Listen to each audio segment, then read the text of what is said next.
Hi, in this video we will discuss about cotrimoxazole, a fixed dose combination of sulfamidaxazole and trimethoprim in a ratio of 5:1. Sulfamidaxazole is the intermediate acting sulfonamide and diaminopyridine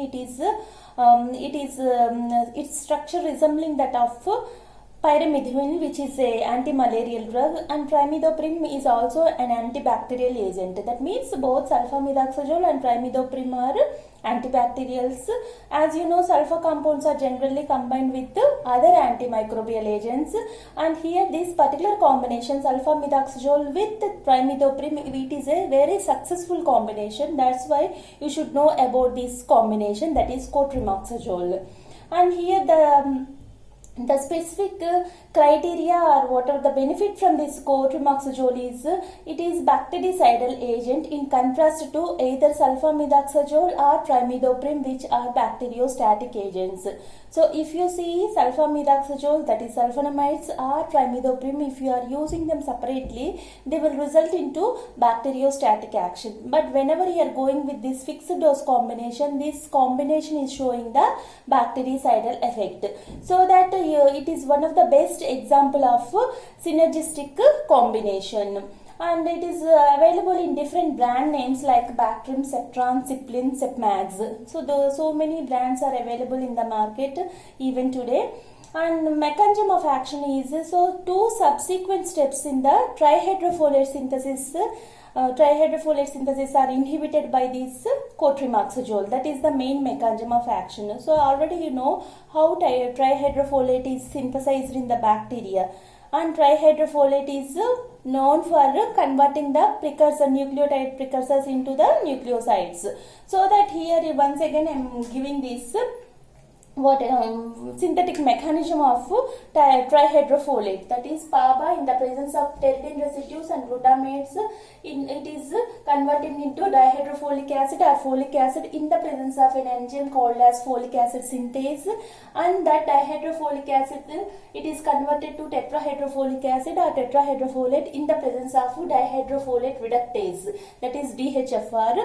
And these two enzymes, one is the folic acid synthase and the second one is dihydrofolate reductase, both are essential for the synthesis of tetrahydrofolic acid in the bacteria, which is responsible for the synthesis of purines, thymidylate as well as amino acid. So once your drugs, that is the sulfonamides as well as the trimethoprim, are interfering with these enzymes, it will result into deficiency of tetrahydrofolate in the bacteria, which is responsible for their bactericidal action. So if you see the sulfamidaxazole, it is inhibiting the folic acid synthase. Already we discussed the mechanism of action of sulfamidaxazole, where all sulfur drugs are able to competitively inhibit this folic acid synthase because of their resemblance with the PABA structure or PABA chemistry. And if you see the trimethoprim, this trimethoprim can inhibit the dihydrofolate reductase enzyme. So this combination, cotrimoxazole is the combination of sulfamidaxazole and trimethoprim. This combination is responsible for inhibiting two subsequent steps in the synthesis of tetrahydrofolic acid. Thereby it is responsible for sequential inhibition of tetrahydrofolate synthesis, which is responsible for their bactericidal action. And here this combination is especially well known for the synergistic activity. So the resulting synergistic activity is responsible for the bactericidal effect rather than the bacteriostatic effect. And if you see the antibacterial spectrum, actually the antibacterial spectrum of sulfamidaxazole and trimethoprim overlap. Both are having a similar antimicrobial spectrum, but whenever you are going with the combination, the spectrum is widened. So here this combination is resulting into two benefits. One is synergism.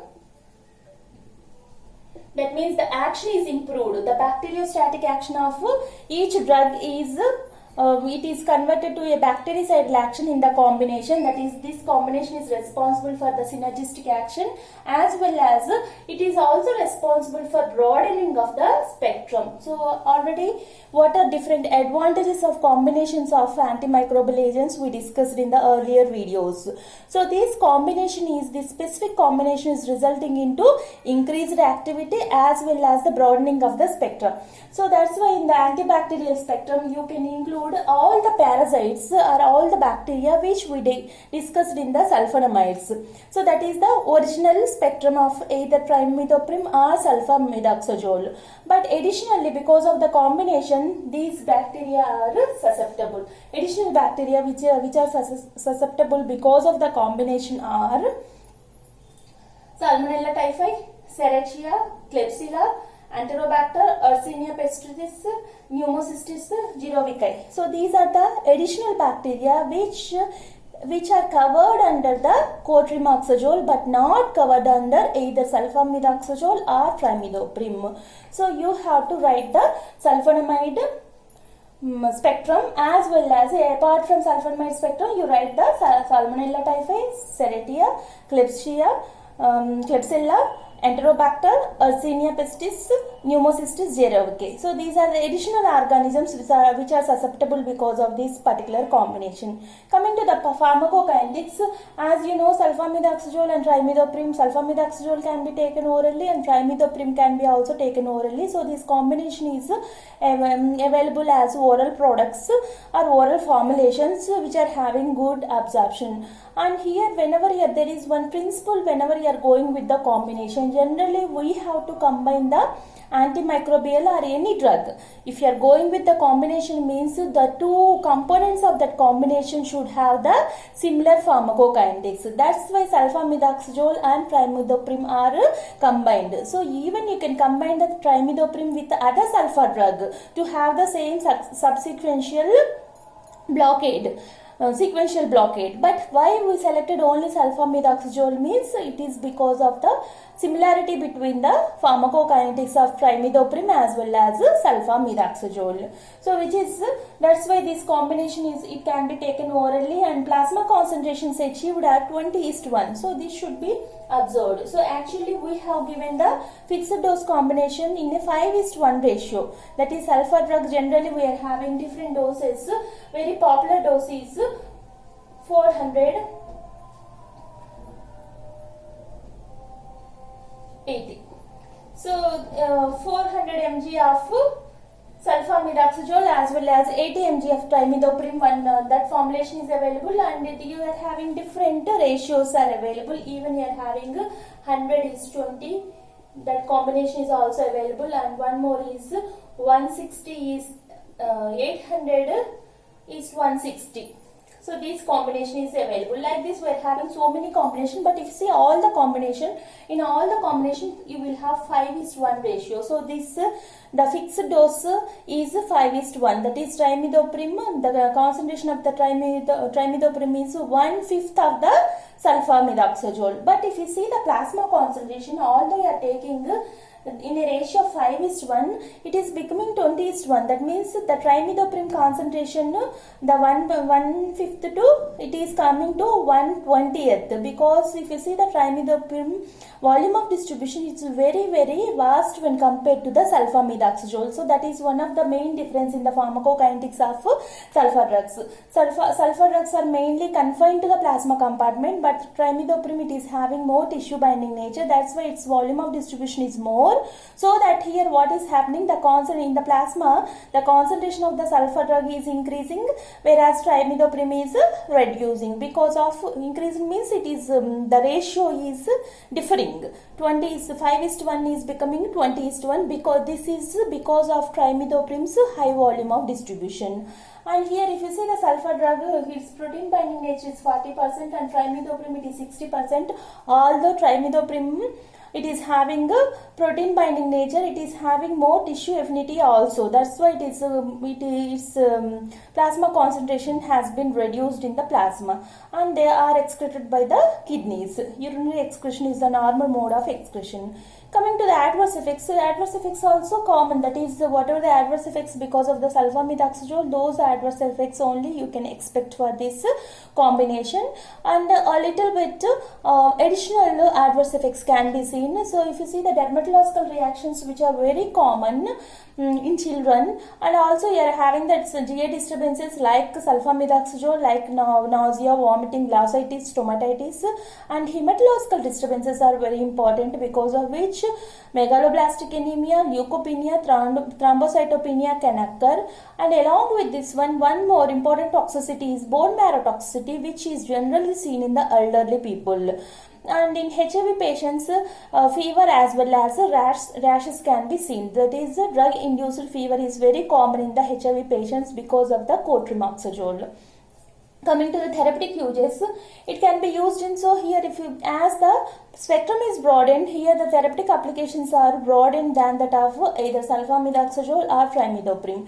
So if you see this, it can be used in different UTIs, urinary tract infections, that is uncomplicated UTIs like cystitis, and even you can use it in the chronic recurrent prostatitis, and it is also useful for the respiratory infections, both for lower as well as upper respiratory tract infections, and it was a drug of choice for the typhoid fever. It was a drug of choice.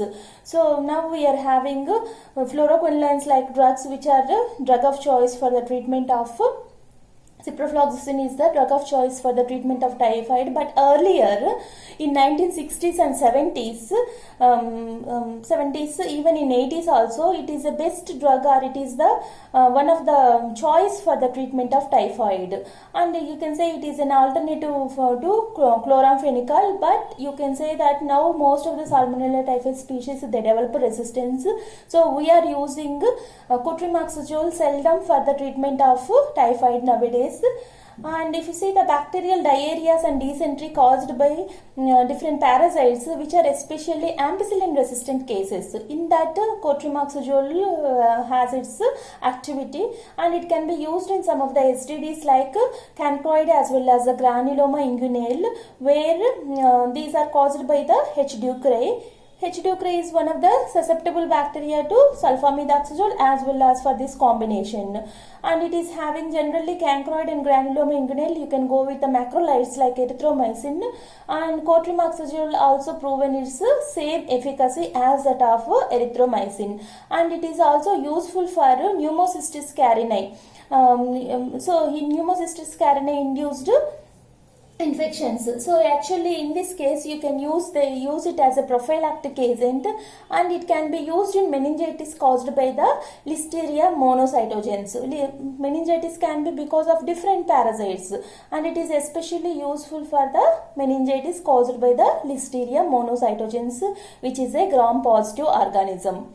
So these are different therapeutic uses of this particular combination. So whenever you are writing cotrimoxazole, the very important thing is you have to represent about the synergistic activity of the combination and broadening, and also whatever the ratio, that is it is a fixed ratio in the 5:1. Sulfamidoxazole 5 parts and 1 part of trimethoprim. That is very important, along with the therapeutic uses and adverse effects.